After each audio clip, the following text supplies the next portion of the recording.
us this morning. This is obviously a very well-timed session in the context of the transformation that approvals and procurement are going through at the Department of Technology.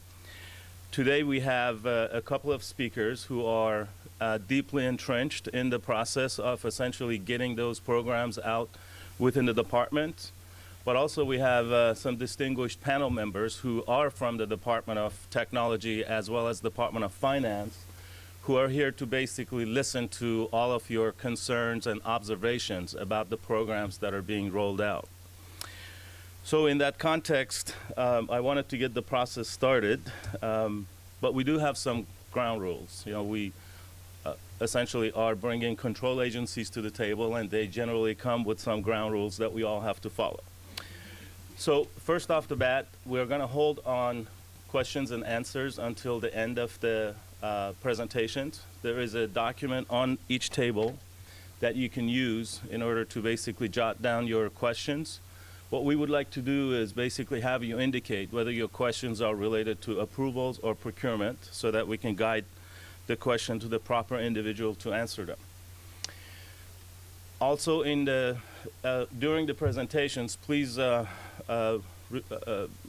not have any side conversations. Hold all of your conversations until the questions and answer session starts. So just as a way of introductions, we have the first speaker, who is Francisco Lujano. Francisco is currently a branch chief of project oversight and consulting division at Department of Technology. He's leading the transformation of the state's traditional project approvals into a collaborative and interactive project approvals program that will flow with your business dynamics, as opposed to the traditional process where you would develop an FSR, send it to Department of Technology and then Finance and DGS and such. The new approvals process will essentially work with your department on an ongoing basis to develop the program according to your business dynamics. Francisco has over 25 years of experience in program management, serving in various executive leadership positions across 3 major agencies. He has extensive experience with policy development and implementation at Department of Technology, the State Treasurers, Department of Information Technology, CalSTRS, and Department of Pesticide. He has 15 years of project management experience leading complex statewide programs and cross-functional teams comprised of technical and business area specialists. Francisco is a Chico State graduate, so he has a lot of partying experience, as I'm sure you'll tell, and a certified project management professional. Please welcome Francisco.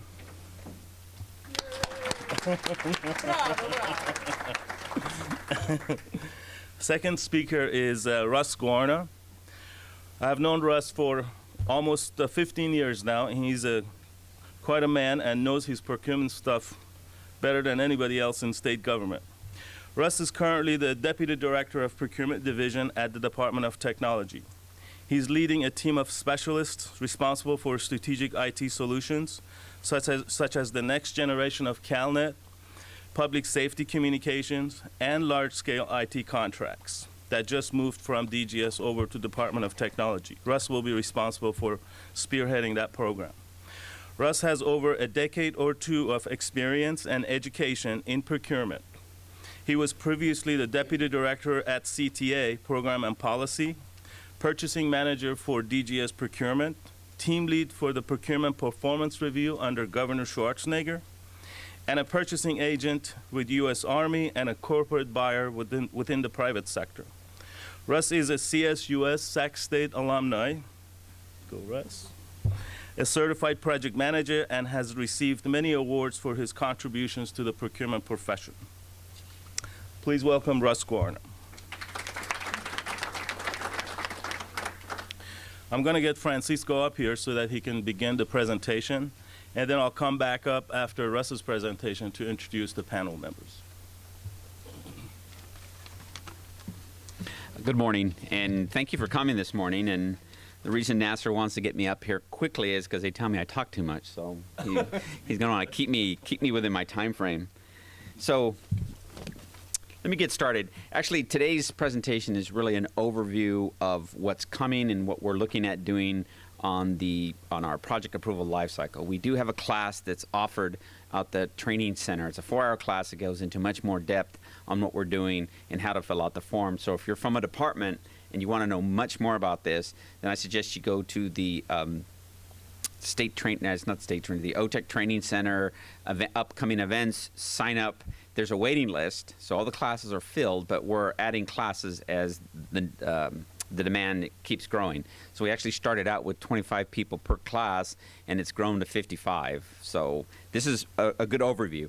So to start out, over the past year, we've undertaken this initiative that will change the way the state approves IT projects. Now, this IT approval lifecycle initiative will, we believe, is going to improve the quality and likelihood of success for technology projects. Throughout the stage gate process, which this is the model we're looking at, we're only asking for the information necessary to get past that stage. So when you look at this model, you're going to see that it builds upon itself, where you have different stages, you pass through gates, and as the approvals go forward, you actually are able to refine the information that you're collecting. So I'm just going to get into it. Now, I have a bad habit of walking around. They told me I can't, so I have to stand behind the podium. So let's see how this works.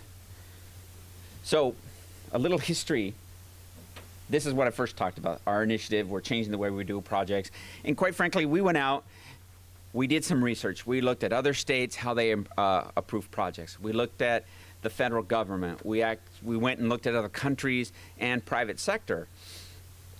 We did a lot of surveys of CIOs, AIOs, questionnaires, had a lot of discussion with folks. They gave us information regarding the pain points of the FSR process, the approval of projects today. And quite frankly, what we found was we really need to re-engineer the whole process. And here's a couple of reasons why. Now, it's not that the FSR process wasn't useful or it doesn't serve its purpose, but it was created back in the late 70s and early 80s. And quite frankly, it was based on the mainframe and data center models. And it was really used to justify the technology. And back in those days, if you all recall, and I do because I'm that old, technology really wasn't widely understood. I mean, we didn't all run around with iPads and iPhones and things of that nature. I mean, it wasn't until 1979 that the Walkman came out. And you all remember people running with their leg warmers, and you had the big old muffy ears. And, you know, it was the greatest thing. Hey, wow, I can listen to music now. And then, oops, sorry. See. And then the Discman came out a little later. And then you'd run with that, and it would skip. But, man, it was still great because you had your CD player there. And then 2001, iPod. Man, that was great. Now, you know, you could put MP3 or different music on there. And then iPhone came out. Forget the iPod. Now I have my phone, and when I'm running or I'm exercising, I can talk to people when they call me. So, and then now we actually have 3D printers that can print a gun that can be used. I mean, that's how far the technology has gone. And I don't think, you know, over the last 34 years, we really don't think about that. You know, I actually have to admit I still have a Walkman in my garage, and it has a cassette in it.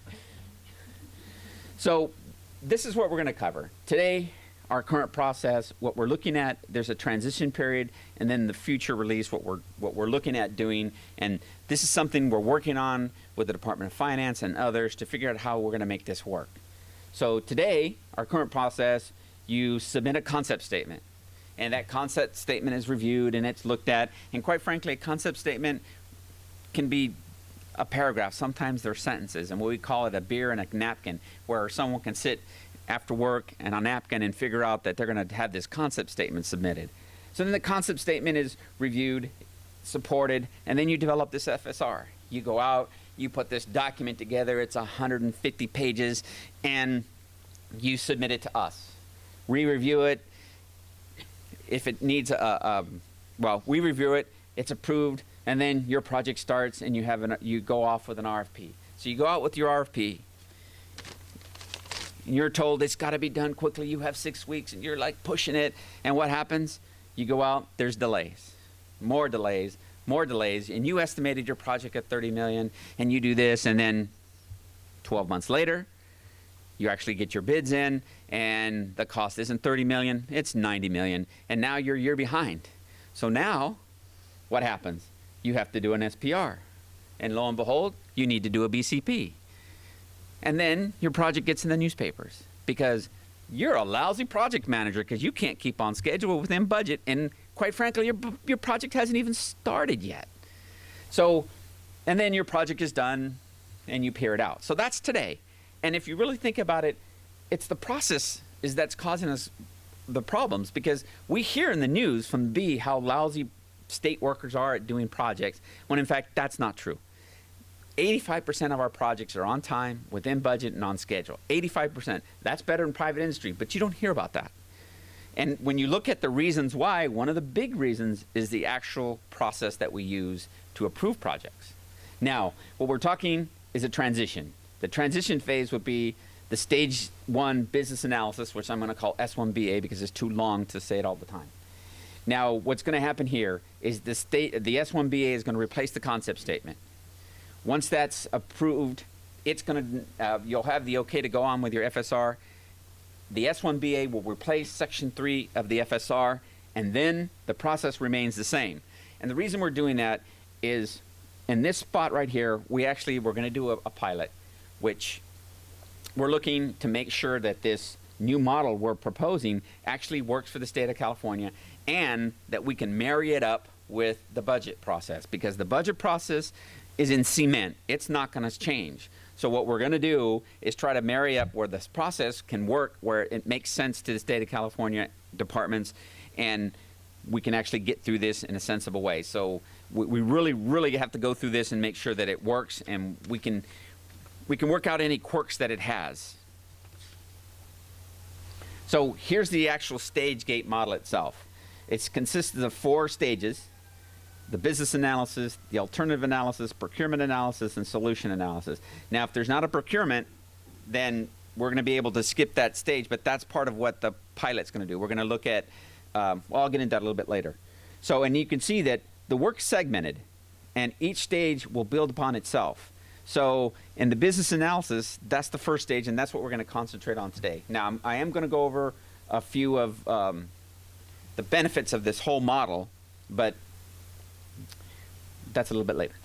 So here's actually the roadmap. So we have the stage 1, the business analysis, and the different components. Now, we're going to go over these in a little bit more detail, but not much, because, like I said, I have a little bit of time. So stage 2, we're looking at developing your stakeholder requirements, your alternative solution, your recommended solutions. Here we're talking about the procurement, development of the procurement. Now, if you don't need a procurement, this is something that we're looking at. We're going to have 4 different projects: one that requires a procurement, one that requires a budget action, one that does not require a budget action or a procurement, and then the one that flies in off cycle when you get a bill passed and you're mandated to do something in a very short amount of time. And then stage 4 would be, if you do issue an RFP, this is where you would issue it. You would actually select your vendor. You'd get your costs at this point, and you'd actually have your project plans, and your project would really go, and then once it's approved, it would become a project tier. So during this stage gate model, it's a proposal up until the point where you get the approval to go off with the project. So one of the benefits of this later on you'll see is you're able to skip that step where you have to be in front of the legislature, or your chief deputies in front of the legislature trying to explain why costs have tripled, when in fact it was an estimate and you're being held to it. So what's in it for you? Why is this going to be good for you? Well, there's a better focus on the true business need. You're going to be able to have business requirements that are focused in on business requirements and not the technology. Today, you get this proposal that comes in and says, here's my solution, and you go, well, what's the problem? Well, the solution is I need this new database. It does all these wonderful things, and when I come in the morning, I'll have coffee. So, I mean, it gets that ridiculous at times where you have to justify this new solution when you're really not sure what the problem is. Here, we're going to have a focus on the business need and what the true problem is. Also, there's a higher expectation that your program areas being involved with this, because they're the ones that are going to have to be able to provide you with the information on the background of the program, the business need, what are their problems, what are their objectives, and things of that nature. So you'll also get more buy-in up front. the program areas are going to help develop this information. It's going to be their idea. They're going to have to focus in on it. So the business area, the deputy over that business area is going to be highly involved with this and want this project to go forward, so you're going to have upfront buy-in. You're also going to have improved cost estimates before the project begins, because in this model, you're actually not beginning your project until you actually have the bids in from the vendors. Now remember, this is still future state. This is not what we're talking about implementing next month. Organization readiness, better information for the department to prioritize their projects. So now, in our procurement process, you have a proposed start date, end date, you have proposed estimated cost and a proposed solution, and that's how they prioritize things. In this new model, you're going to have to look at the business need. There's no cost because we're not collecting that this time.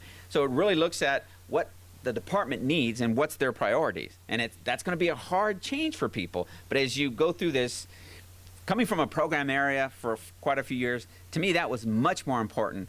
Looking at what my program areas do, what they're mandated to do, not necessarily the cost of what the project was going to cost me.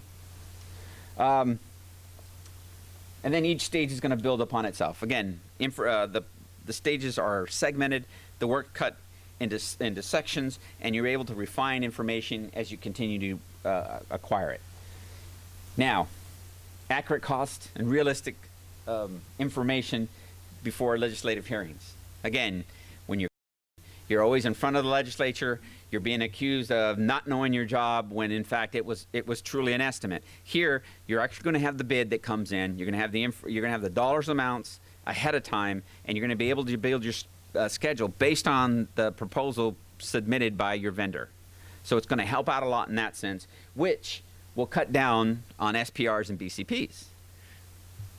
And ultimately, we believe that there's going to be more successful projects. So this is our current process. This is what I just described, which is the future release. Now, again, we're working on this. This isn't something that's set in stone yet. We plan on having a pilot to work on this, to figure out how it's going to work in concert with our budget process. Now, what we're talking about here, release of this TL 13-02, which we're looking at release in September. Stage, the S1BA, replacing the current concept statement.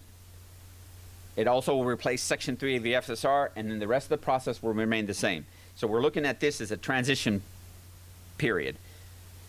So the stage gate, the S1BA, what we're going to be asking for is your stakeholder and your sponsor information, who they are, background on your programs, the business drivers. Why are you doing this? What's driving this? Is it legislation that's causing you to do this? What are your problems or opportunities? Some objectives, and then how it lines up with your strategic plan of your department.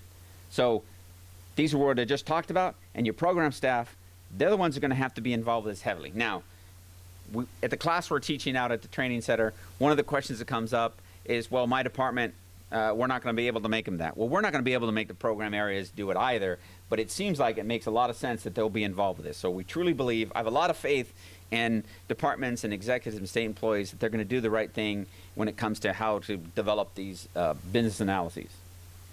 So here are the goals. Again, identifying your sponsor and your shareholders, identifying your business drivers. It could be a financial benefit, cost avoidance, cost savings, and we're going to have definitions of these. So a lot of times departments say, well, I'm avoiding costs. Well, there's a definition the Department of Finance has, and we're going to be sharing that with everyone. It could be program improvements, efficiencies to your program, better services to your to the citizens of California, and also, again, state legislation, federal legislation that mandates things, and also even a court order that says you have to do X, Y, and Z. So that's something that we're also looking at. Then you're going to document your program and your service objectives. So what is it? What's the background of your program so everyone can understand what you're actually doing and what you're trying to do? Identifying your business requirements, the problems, opportunities, objectives, assessing your organizational readiness. This is a big deal for us, and it should be for departments. What we're finding is there may be a department, it has 5 projects that are going. 3 are doing very well, and 2 are failing. And what we've been finding is the 2 that are failing is because the department is taking resources from those 2 to buck up the other 3. So at this point, as a department and as a control agency, you as a department, we as a control agency, we have to be very honest with ourselves that we can actually pull this off. Do we have the readiness or the capability to do this? Because if you don't, failure's on its way. And remember, our success is your success. And if you fail, we fail. Because if you notice when you see these hearings in the B, the department's not the only one getting criticized. Department of Technology is being criticized. Why didn't you do this? Or why didn't you do that? And when did you know? And how did you know? And things of that nature. So we're in this together. We all work for the same people. So we truly want this to be a partnership where we need success. So the rollout, again, it will replace the concept statement and Section 3 of the FSR. Our planned releases is next month. That's our planned release. A technology letter will come out, new SIM sections, business analysis form, the criteria scorecard, evaluation criteria. We're going to have frequently asked questions, and we're actually going to have a sample project out there that you have the scorecard filled out where it shows you an example of a good project and the good answers. Now, we tried to find a project to fill it out with, and we couldn't, so we made one up. So it's all made up, but it is an example of good answers. So, and one of the things we're going to do is we're going to share the information, like the evaluation criteria. So just like when you publish an RFP, the vendor knows this is what you're going to be scored on. So we're going to do the same thing. We're going to provide you with our evaluation criteria and how we're going to score this, so you as a department, before you even send it up, can look at it and say, this is a good proposal, and I'm willing to send it up at this time. Or, you know, it has some holes here. Business area, help me work this out. Help me fix this so that it'll go through quickly. And that's something, you know, with the FSR, a lot of people tell us you have to guess on what we want to see. So this is a big change. The IT capital plan, that's going to change a bit as well. So right now, we're no longer going to be asking cost of the proposal. So you're not going to have to estimate your costs, because we all know it's a guess. We're not going to ask you for the proposed solution, because if you don't know the problem, you really don't know the solution yet. And then we're not even going to ask you for the end date of the project, because at this point, you have a proposal. It's not a project. We're also going to eliminate the IT Concept Toolkit, because we're not going to use IT concepts anymore. And then we understand that there's going to be some upfront work here. So there has to be some analysis done by the program area. So no longer can I sit down and it's like, oh my gosh, my concept statements are due and I'm going to write 3 of them out at night at the kitchen table. That's not going to work anymore. You're actually going to have to put a lot more thought into it. But that upfront work is going to help you in the long run. It's really going to help focus on what the problem is and what you're trying to solve. And we even believe that there's going to be times when you look at when the department looks at this concept statement, or excuse me, this business analysis, they're going to say, you know what, the solution isn't technology. It may be business process reengineering, and it might stop there at the department. So again, today, this is how we do things. This is what we're talking about with the release of TL 1302 in September. And then the future state, after right here, our plan is to do a 2-year project to make sure that this model that we're proposing actually works, makes sense, and fits in with the state of California and our needs. So the future state is not there yet, and we're still working on it. So I did pretty good. Usually it takes an hour to do this presentation. So thank you, and questions are going to be answered later. Okay.